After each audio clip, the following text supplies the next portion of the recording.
আমি যখন জুম্মার নামাজে মাঝে মধ্যে যেতাম, মসজিদের ইমাম সাহেব যখন দোয়া করতেন, একটা দোয়া শুনতাম যে ইয়া আল্লাহ আমাদেরকে সবাইকে তুমি এক এবং নেক বানাও। তখন আমার মনে হচ্ছে, আমি নামাজ শেষে চিন্তা করতাম যে দ্বিতীয়টা হয়তো সম্ভব, কিন্তু প্রথমটা সম্ভব না। এক নেক হয়তো হয়ে যেতে পারবে, কিন্তু এক হতে পারবে না। এই যে ঐক্য, কিন্তু যখন দেখলাম যে বাংলাদেশের মানুষের উপরে, বাংলাদেশের সরকারের উপরে এবং অধিকার প্রতিষ্ঠার বিষয়ে পার্শ্ববর্তী একটি রাষ্ট্র থেকে যেভাবে ক্যাম্পেইন করা হলো, যেভাবে বাংলাদেশকে বিকৃতভাবে চিত্রিত করা হলো, তখন পুরো জাতি আবার দ্বিতীয়বারের মতো ঐক্যবদ্ধ হলো। প্রথমবার হলো 5ই আগস্ট, দ্বিতীয়বার হলো পুরো জাতি আজকে ঐক্যবদ্ধ। আমি মনে করি এটা, এই যে প্রথম শব্দটা ঐক্য, বাংলাদেশের মানুষের মধ্যে, রাজনৈতিক দলসমূহের মধ্যে, সৃষ্টিশীল মানুষের মধ্যে একটি ইস্পাত কঠিন ঐক্য গড়ে উঠেছে। কিন্তু যেটি হচ্ছে এবং চলছে সেটা হলো ঐক্য বিনষ্টের চেষ্টা চলছে। আমরা গণতন্ত্রের কথা বলি, কিন্তু আমি নিজে গণতান্ত্রিক হতে চাই না। যেমন কথায় কথা বলি, আরে ভাই আপনি কি আমার চেয়ে বেশি বুঝেন নাকি, তার মানে আমি বেশি বুঝি, আমি কিন্তু গণতান্ত্রিক না। আরে ভাই আগে আমারটা শোনেন। এই যে অগণতান্ত্রিক, এবং আমরা এই যে সাম্য, মর্যাদা এইসবের কথা বলি, কিন্তু আমি একটু উপরে থাকতে চাই, একটু প্রিভিলাইজ থাকতে চাই। ছোট্ট ছোট্ট বিষয়, আপনি এলিভেটরের জন্য দাঁড়িয়েছেন লিফটের মধ্যে, কিন্তু আমি চাইবো আমি আগে উঠে যাব, আমি একটু পোশাক আশাকে ভালো, আমি একটু বড় পদ। আর কিছু মানুষ আছে খুব ভক্তি করছে আমাকে, এত ভক্তি, এত নমনীয়। এই যে বৈষম্য, আপনি একটু কোনো কাজে সরকারি অফিসে যাবেন, ওসি সাহেব বসে থাকবে, কতক্ষণে আপনি তাকে স্যার বলবেন।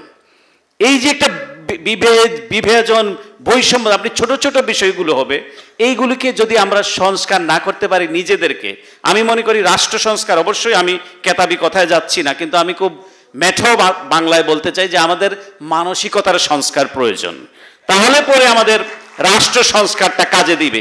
না হলে পরে বিশাল আকারের বই পুস্তক হবে, অনেক সুন্দর সুন্দর কথা হবে। বাংলাদেশে কিন্তু আইনের কোনো অভাব নেই, কিন্তু অভাব হচ্ছে আইনের প্রয়োগের, এবং যারা আইন তৈরি করে তারাই আইন মানতে চায় না। সুতরাং আমাদের মানসিকতার সংস্কারটা আমি মনে করি অত্যন্ত জরুরি। এবং যে জিনিসটা চলছে, যে হিংসা, যে আমি বেশি করেছি, আমার অবস্থানটা বেশি, এই বিষয়টা থেকে পরিত্যাগ করতে হবে। কারণ আমরা যদি মনে করি এই রাষ্ট্র আমাদের স্বাধীনতা, আমাদের অধিকার, এটি কেউ কোনো সোনার থালায় উপঢৌকন হিসেবে দেয়নি, এটি অর্জন করতে হয়েছে আমাদের বিপ্লবের মধ্য দিয়ে। সুতরাং এই রাষ্ট্রটিকে আমাদেরকে টিকিয়ে রাখতে হবে। এই কারণেই আমাদেরকে সকলের প্রতি সহনশীল হতে হবে। দেশি পাকা টমেটো আর সিক্রেট রেসিপির কম্বিনেশনে তৈরি প্রাণ সসের বস। আমরা পরমতকে মোটেই মানতে চাই না। আমরা মুখে বলি হ্যাঁ আমরা সমালোচনায় বিশ্বাস করি, মুক্ত মত, কিন্তু আপনি দেখুন না আমার সমালোচনা করে যে আমি আপনাকে ঘায়েল করার জন্য হেন কোনো চেষ্টা নাই, আমি সেটা করব। চরিত্র হনন থেকে শুরু করে, চাই সে সরকারে, চাই সে বিরোধী দলে। কিন্তু এটি কেন হবে? যেমন আমি মুশফিকুল ফজল আনসারী, আমি মনে করি সব মানুষ আমাকে ভালো বলতে হবে কেন? কিছু লোক আমাকে ভালো বলবে, কিছু লোক খারাপ হবে। যেমন আমি একটা মজার ছলে বড়ি, বিএনপির এক শীর্ষ নেতা ছিলেন তরিকুল ইসলাম, আল্লাহ ওনাকে বেহেশত নসিব করুক। এক লোক এসে বলছে, বস আমি কিন্তু আপনার খুব ভক্ত। তুমি বলতে যাবে এটা, আমি কি সাবানা না ববিতা, আমার আবার ভক্ত কিসের? তো বিষয়টা হলো এই যে আমরা সবার কাছে ভালো থাকতে চাই, সবার কাছে প্রিয় থাকতে চাই, আবার একটু হিপোক্রেসিও করতে চাই। তো এই জিনিসটা বাংলাদেশে চলে না, আজকের বাংলাদেশে, আজকের বাস্তবতায়।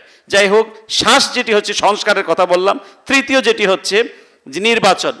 অবশ্যই বাংলাদেশে একটি জনপ্রতিনিধিত্বশীল সরকার গঠন করতে হবে।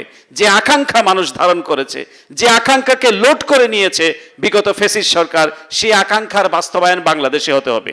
বাংলাদেশ যাতে, মানুষ যাতে তার প্রতিনিধি, তার পবিত্র আমানত দিয়ে নির্বাচন করতে পারে, সেটি কিন্তু মানুষের সবচেয়ে বড় আকাঙ্ক্ষা। এবং সেই আকাঙ্ক্ষার বাস্তবায়ন বাংলাদেশে হতেই হবে, এটির কোনো বিকল্প নাই। কিন্তু এই ইলেকশন পর্যন্ত যাওয়া পর্যন্ত যে প্রথা এবং প্রতিষ্ঠানগুলো ধুমড়ে মুছে একাকার করে দিয়েছে, সেগুলো আমাদেরকে অবশ্যই ঠিক করতে হবে।